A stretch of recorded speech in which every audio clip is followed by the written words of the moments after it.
One day, Mataram, my dear student. Today we have to start chapter number 10, Respiration in Organisms, Part 1.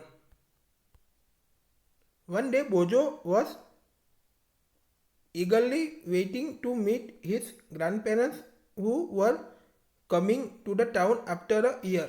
तो एक दिन बोजो जो है वो अपने ग्रैंड पेरेंट्स के जो एक ईयर के बाद अपने टाउन में आने वाले थे तो उनको मिलने के लिए वो बेसब्री से उनका वेटिंग कर रहा था. He was in a real hurry as he wanted to receive them at the bus stop.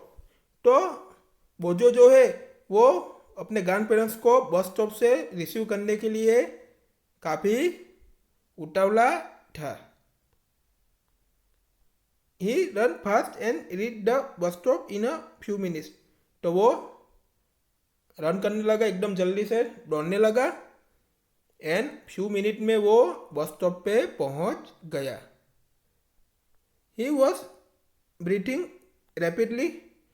तो ब्रीथिंग कैसे होने लगा, वो जल्दी से दौड़ने लगा तो वहाँ पहुंचा बस स्टॉप पे तो उसका ब्रीथिंग रैपिडली होने लगा. His grand mother asked him why he was breathing so fast. तो उनकी जो ग्रैंड मदर है उन्हें उसको पूछा कि इतना फास्ट ब्रीथिंग क्यों कर रहा है, अब इतना फास्ट ब्रीथिंग क्यों कर रहा है आप. बोजो told her that he came running all the way. तो बोजो ने उनसे क्या कहा कि मैं रनिंग करके आया इसलिए मैं एकदम फास्ट ब्रीथिंग कर रहा हूँ. But the question got stuck in the mind. तो उनके माइंड में तुरंत एक क्वेश्चन आया. He wondered why running makes a person breathe faster. के जो रनिंग करके आते हैं उन पर्सन का ब्रीथ क्यों फास्टर हो जाता है. The answer to Bezos's question lies in understanding why we breathe.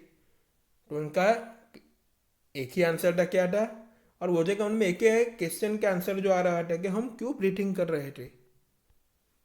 Breathing is the part of the respiration. Breathing जो है वो रेस्पिरेशन का ही एक पार्ट है.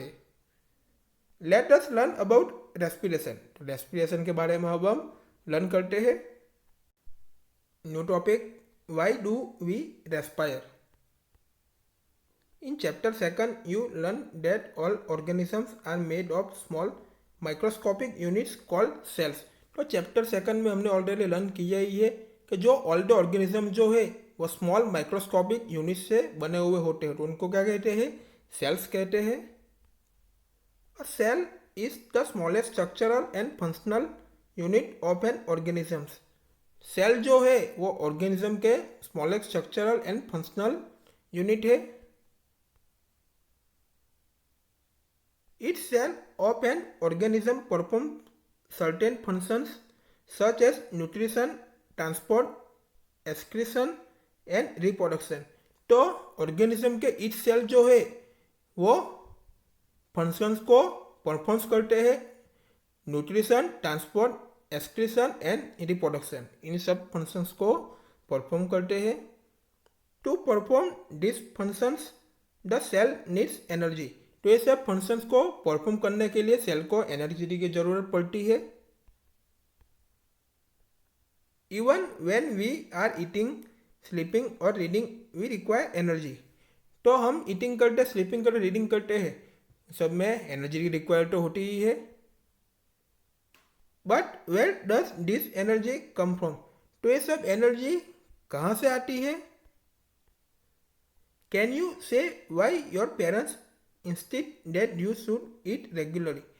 तो आपके जो पेरेंट्स है तो वो आपको क्यों रेगुलरली खाने के लिए कहते हैं कि आप रेगुलरली खाया करो. The food have stored energy. Food जो है वो एनर्जी को स्टोर करता है. Which is release during respiration. Respiration के ड्यूरिंग वो क्या करता है, रिलीज करता है. Therefore all living organism respire to get energy from food. तो ऑल द लिविंग ऑर्गेनिज्म जो है वो फूड से एनर्जी लेते हैं तभी वो रेस्पायर कर पाते हैं.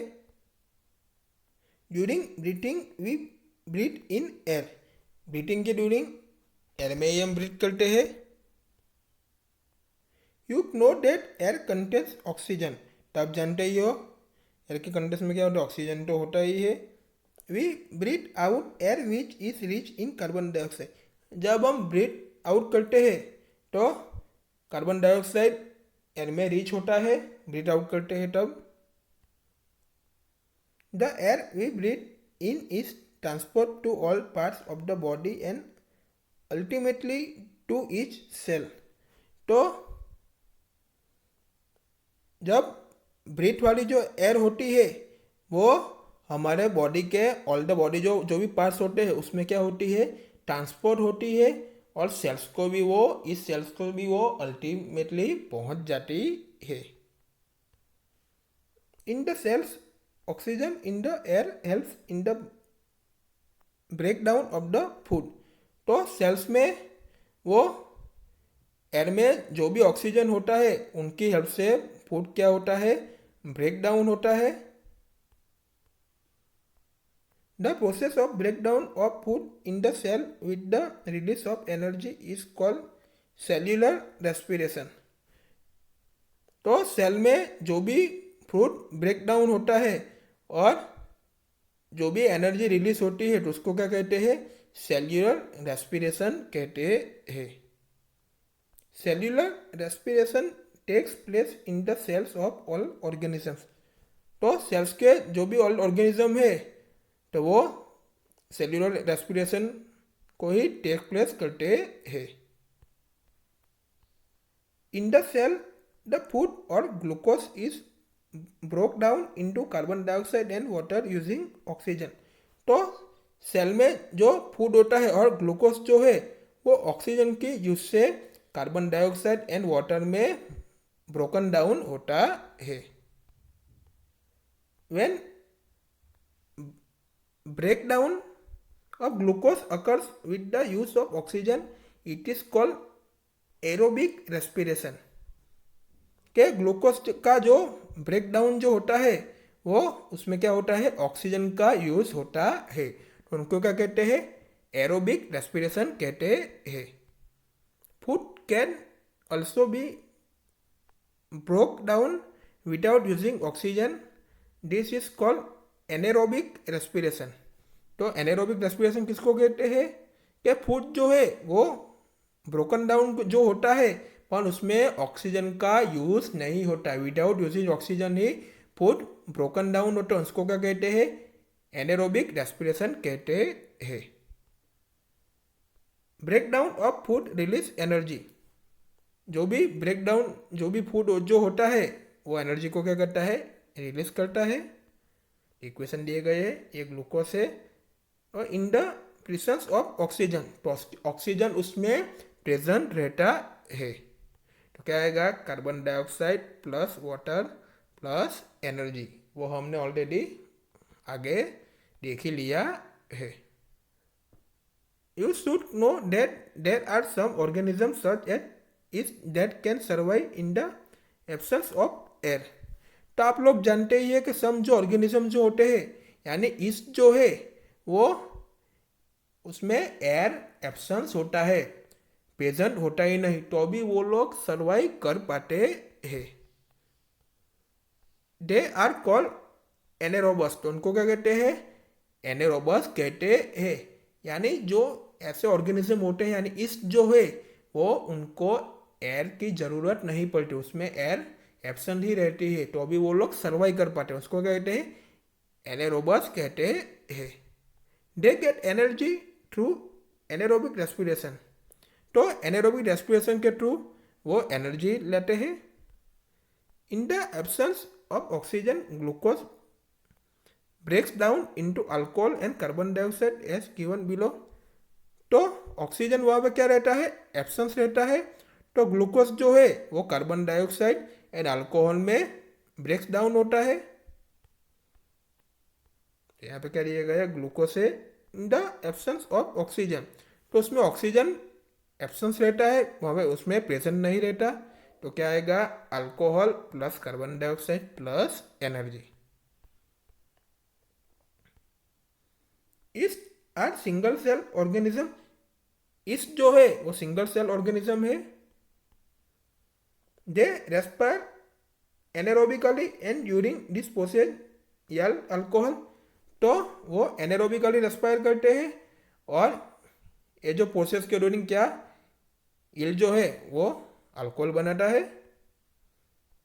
दे are therefore use to make wine and beer, तो वाइन एंड बियर में भी बनाने भी उनका यूज होता है। Our muscle cells can also respire anaerobically but only for a short time. तो हमारा मसल सेल जो है वो भी एनारोबिकली रेस्पायर करता है बट ओनली शॉर्ट टाइम के लिए ही।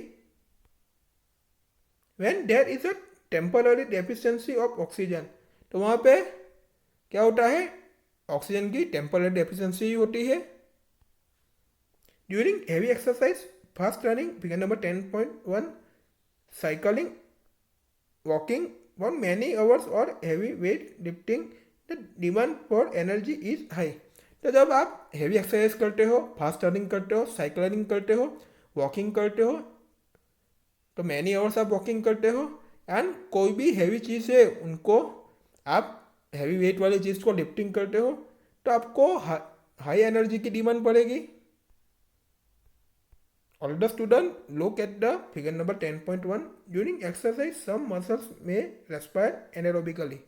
तो जब आप एक्सरसाइज करते हैं तो आपके सम मसल्स जो है वो एनारोबिकली रेस्पायर करते हैं, तो आप इस फिगर में देख सकते हो। जब एक्सरसाइज करते हो तो आप इस फिगर में देख सकते हो। ओके, आपके जो मसल्स जो होते हैं वो, but the supply of oxygen to produce the energy is limited. तो आपका जो भी ऑक्सीजन जो भी सप्लाई जो होता है वो लिमिटेड भी एनर्जी प्रोड्यूस करता है। Then anaerobic respiration takes place in the muscle cells to fulfil the demand of energy. तो एनर्जी की डिमांड को फुलफिल करने के लिए मसल सेल्स में एनारोबिक रेस्पिरेशन होता है। तो इधर glucose in muscle, in the absence of oxygen, तो ऑक्सीजन वहाँ पे प्रेजेंट नहीं है, एब्सेंस ही है, तो क्या आएगा, lactic acid plus energy. Have you ever wondered why you get muscle cramps after heavy exercise? तो आपने कभी ऐसा अनुभव किया ही होगा कि आप हैवी एक्सरसाइज करते हो उसके बाद आपके मसल्स में क्रैम्प्स आ जाते हैं। The cramps occur when muscle cell respire anaerobically, कि जब उसमें क्रैम्प्स जो आते हैं तो मसल सेल्स में क्या होता है, एनारोबिकली रेस्पायर होता है। The partial breakdown of glucose produce lactic acid, तो ग्लूकोज का पार्शियल ब्रेकडाउन होकर क्या प्रोड्यूस होता है, लैक्टिक एसिड प्रोड्यूस होता है। The accumulation of lactic acid causes muscle cramps, तो लैक्टिक एसिड का एक्यूमुलेशन होता है इसीलिए क्या होता है, मसल में क्रैम्प्स आता है। We get relief from cramps after hot water bath or a massage, तो आप हॉट वाटर बाथ करोगे और मसाज करोगे उसके बाद आपको क्रैम्प्स में क्या लगेगा, आपको रिलीफ लगेगा, अच्छा लगेगा। Can you guess why it is so? तो आप गेस कर सकते हो कैसा क्यों होता है। हॉट वाटर बाथ और massage improve circulation of blood, तो हॉट वाटर बाथ लेते हो और मसाज करते हो तो ब्लड के सर्कुलेशन को क्या होता है, इम्प्रूव होता है। As a result the supply of oxygen to the muscle cell increases, तो मसल सेल को सप्लाई ऑफ ऑक्सीजन इंक्रीजेस होता है। The increase in the supply of oxygen results in the complete breakdown of lactic acid into carbon dioxide and water, तो जो भी supply of oxygen increase होता है तो उनके रिजल्ट में लैक्टिक एसिड का कंप्लीट ब्रेकडाउन होता है और वो कार्बन डाइऑक्साइड एंड वाटर में रूपांतरित होता है। We will meet in next video.